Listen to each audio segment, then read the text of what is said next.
নকশালবাড়ির একটা video viral হয়েছে। একজনকে দেখুন কিভাবে দোকানে ঢুকে ভাঙচুর করছেন। ইনি তৃণমূল যুব নেতা।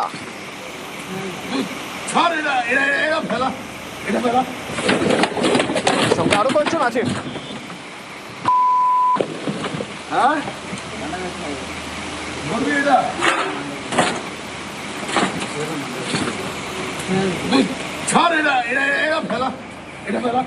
ভাঙচুর সঙ্গে অশ্রাব্য গালিগালাজ, কিন্তু কেন?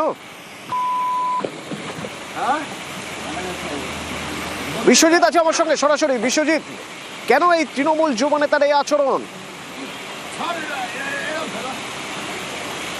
ঘড়ির কাঁটায় রাত যখন 1:30 সেই সময় কিন্তু দোকানদারের কাছ থেকে একবারে বিনা পয়সায় সিগারেট নেওয়াকে কেন্দ্র করে প্রথম অবস্থায় বচসা এবং পরবর্তীকালে দোকানকে কার্যত ভাঙচুর চালায় এই যুব তৃণমূল কংগ্রেস নেতা। মূলত দার্জিলিং জেলা যুব তৃণমূল কংগ্রেস সাধারণ সম্পাদক পদে আসীন রয়েছেন। আর রাতের অন্ধকারে তার এই তাণ্ডব মূলত সোশ্যাল মিডিয়ায় এখন ভাইরাল হচ্ছে। এই ভিডিও স্বয়ং পোস্ট করছেন এখানকার বিধায়ক, জানিয়ে কার্যত কিন্তু সরগরম হচ্ছে রাজনীতি। কিছুক্ষণ আগেই কিন্তু সেই আক্রান্ত দোকানদারের বাড়িতে এসেছেন বিধায়ক আনন্দময় বর্মন এবং পরিবারের সঙ্গে কথা বলে নেওয়ার চেষ্টা করছেন। কার্যত কিছুটা হলেও গোটা ঘটনার পর গতকাল রাতেই কিন্তু সেই আক্রান্ত দোকানদার তিনি থানায় দ্বারস্থ হন এবং থানায় কিন্তু সেই যে অভিযুক্ত তৃণমূল কংগ্রেস যুব তৃণমূল কংগ্রেস নেতা সহ বাকিদের নামে অভিযোগ দায়ের করা হয়। ইতিমধ্যে গোটা ঘটনায় তদন্ত শুরু করেছে নকশালবাড়ি থানার পুলিশ। যদিও ঘটনার পরিপ্রেক্ষিতে দেখা যায় যে এই যুব তৃণমূল কংগ্রেস নেতা তিনি তার ভুল স্বীকার করছেন। কিভাবে? সোশ্যাল মিডিয়ায় ভিডিও প্রকাশ করে, যেখানে তিনি দাবি করছেন যে দোকানদার নাকি বিভিন্ন নেশা জাতীয় দ্রব্য বিক্রি করছেন, যার জেরে তাকে এই কাজ করতে হলো। কিন্তু প্রশ্ন উঠছে একটাই, যদি দোকানদার নেশা জাতীয় দ্রব্য বিক্রি করে তাহলে তো পুলিশ আছে, তিনি কেন পুলিশের ভূমিকা নিয়ে বিশ্বজিৎ ভুল স্বীকার করেছেন মানছি, কিন্তু যা করেছেন সেটা তো অপরাধ। দল কি ব্যবস্থা নিয়েছে আর প্রশাসনিক পদক্ষেপ মানে পুলিশ কি ব্যবস্থা নিয়েছে?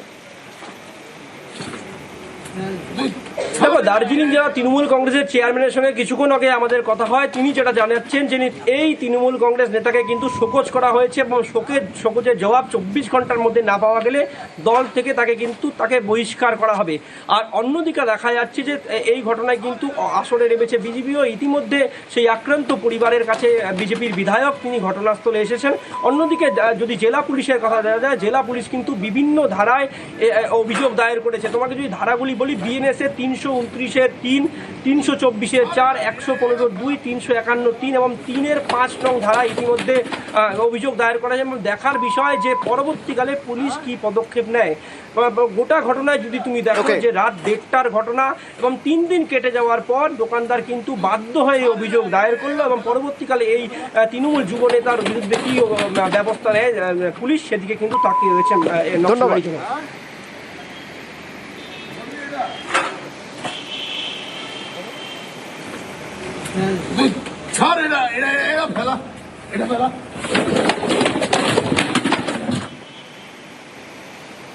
আর ওদিকে পশ্চিম মেদিনীপুরের শালবনী, সেখানে আবার নেতার দাদাগিরি কিরকম না, ডাক্তার বাড়িতে রোগী দেখতে যেতে চাননি, ডাক্তার রোগী দেখতে বাড়িতে যেতে চাননি। এবার সেখানে নেতা বলছে তারপরেও ডাক্তার যেতে চাননি। আর কি ছাড়া যায়? ডাক্তারকে বেধড়ক মারধর। শোভন আছে আমার সঙ্গে। শোভন, কোথাকার ঘটনা এবং নেতা কিভাবে জড়িয়ে পড়লেন? রোগীর বাড়ির লোক ডাক্তারকে ডাকতে আসবেন, ডাক্তার যাবেন না কি যাবেন, তার মধ্যে নেতা কিভাবে জড়িয়ে পড়লেন?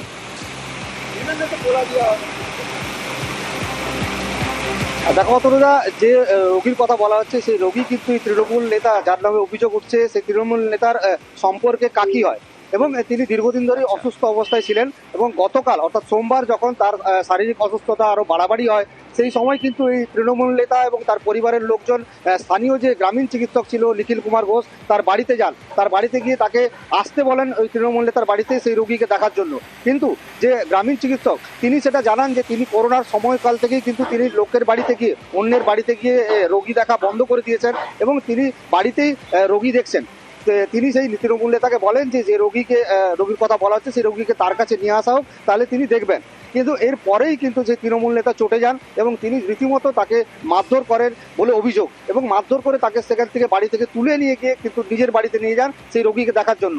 এবং চিকিৎসকের অভিযোগ এমনটাই যে তার যখন বাড়িতে গিয়ে তিনি দেখেন তার অনেক আগেই কিন্তু সেই রোগীর মৃত্যু হয়েছে।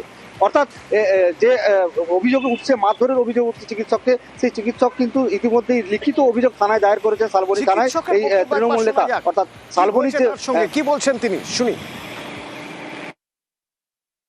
চন্দন চক্রবর্তী বলে একটা ছেলে এসে আমাকে ওর বাড়িতে নিয়ে যাওয়ার জন্য আসে। ওর মায়ের শরীর খারাপ, বললো যে মাকে একটু দেখতে চলো। আর বিগত কয়েক বছর যাবৎ আমি রুগী দেখতে যাওয়া বন্ধই করে দিয়েছি। কাঞ্চন চক্রবর্তী ওখানে নেতা মদ খেয়ে এসে খুব গালাগালি করছে আমাকে, বলছে তোর শালা তোকে আজকে যেতেই হবে, নাহলে মারবো বলেই আমাকে গায়ে হাত তুললো এবং বেশ চড়কা পড়ো কয়েকটা দিল। বেধড়ক মারধর করার পরেও নেতা দাবি করছেন তিনি নাকি মারধর মোটেও করেননি, তিনি নাকি ধমকেছেন শুধু। সম্পূর্ণ মিথ্যা অভিযোগ, সম্পূর্ণ মিথ্যা অভিযোগ। কমপ্লেন তো যে কেউ তো করতেই পারে, করছে দাদা। 4 বার গেছিলেন চেম্বারে, 4 বার গেছিলেন, উনি আসেননি। দিয়ে তারপর আপনি যান? আমি যাই, আমি উনাকে দমকিলি আসি। উনি তো বিজেপি করে না। সামাজিক লজ্জা, মেদিনীপুরের লজ্জা।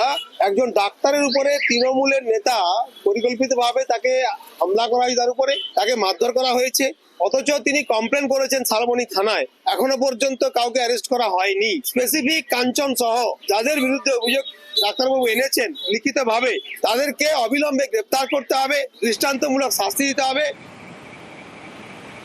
আর ওদিকে বারাকপুরের তৃণমূল কাউন্সিলর রবীন্দ্রনাথ ভট্টাচার্য, সেই যিনি লাথি মেরে নাকি এক বৃদ্ধকে মেরে ফেলেছেন বলে অভিযোগ উঠেছিল, তাকে 7 দিনের পুলিশ হেফাজতের নির্দেশ দেওয়া হয়েছে। তার বিরুদ্ধে খুনের মামলা রুজু হয়েছে এবং এই ঘটনার প্রতিবাদ করে বিজেপি বিক্ষোভ দেখিয়েছে চিড়িয়ামোড়ে এবং দল অর্থাৎ তৃণমূল কাউন্সিলরকে 6 বছরের জন্য সাসপেন্ড করেছে।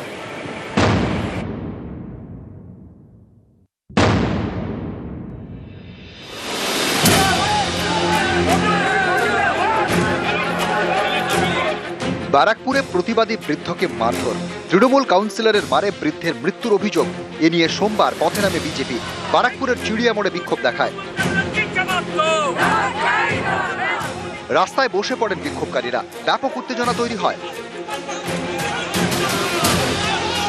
অভিযুক্ত তৃণমূল কাউন্সিলর রবীন্দ্রনাথ ভট্টাচার্যকে রবিবার গ্রেপ্তার করে পুলিশ।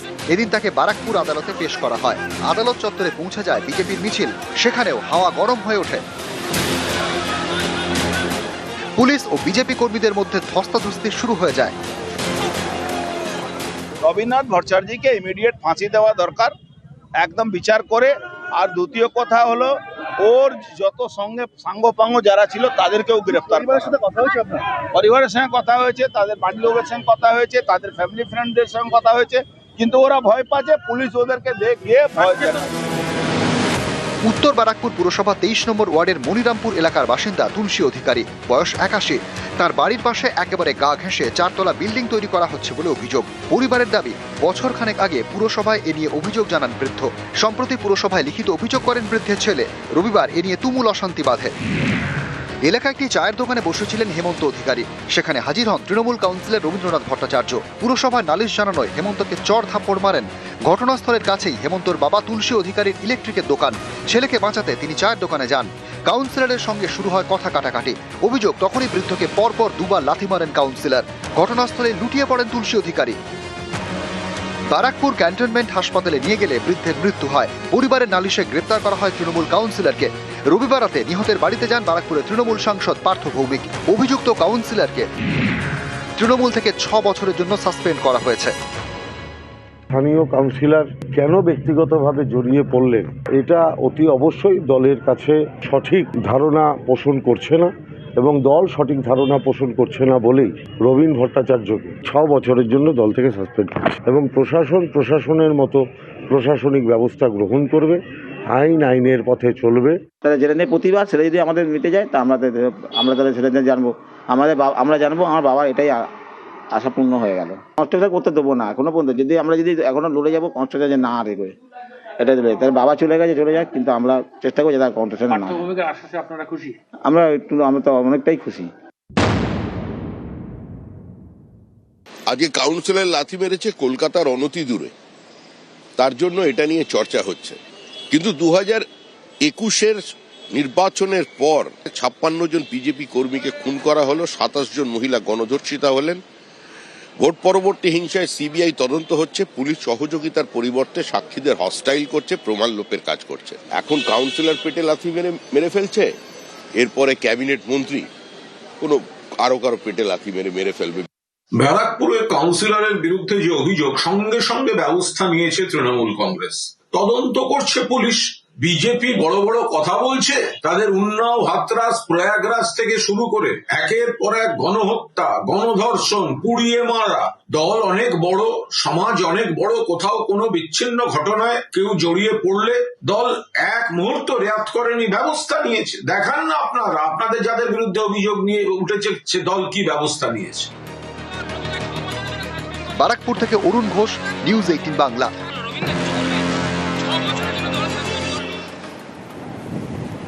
বাম আমলে একসময় বলা হতো উত্তর 24 পরগনার শাসনের ত্রাসকে মজিদ মাস্টার প্রাসঙ্গিক হয়ে উঠেছে নতুন করে খবরে। আবার কেন না, এবার বিজেপির আগ্রাসন ঠেকাতে তৃণমূলের হয়ে সওয়াল করছেন মজিদ মাস্টার। রাজ্যের উন্নয়নের স্বার্থে মমতার হাত শক্ত করার কথা বলছেন।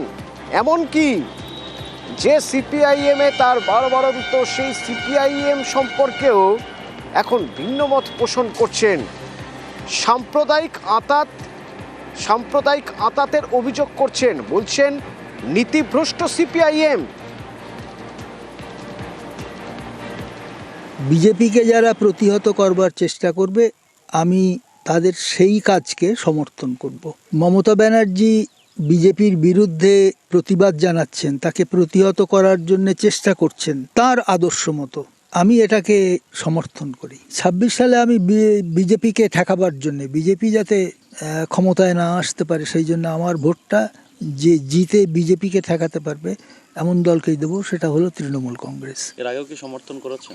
হ্যাঁ, 2021 সালে করেছি, ভোট দিয়েছি একই কারণে। মমতা ব্যানার্জির লক্ষ্মীর ভাণ্ডার বলে যে প্রকল্পটা খুবই জনপ্রিয়, সেই প্রকল্প সম্পর্কে আমার বক্তব্য যে প্রকল্পটি খুবই ভালো, কিন্তু নিউজ ফ্ল্যাশ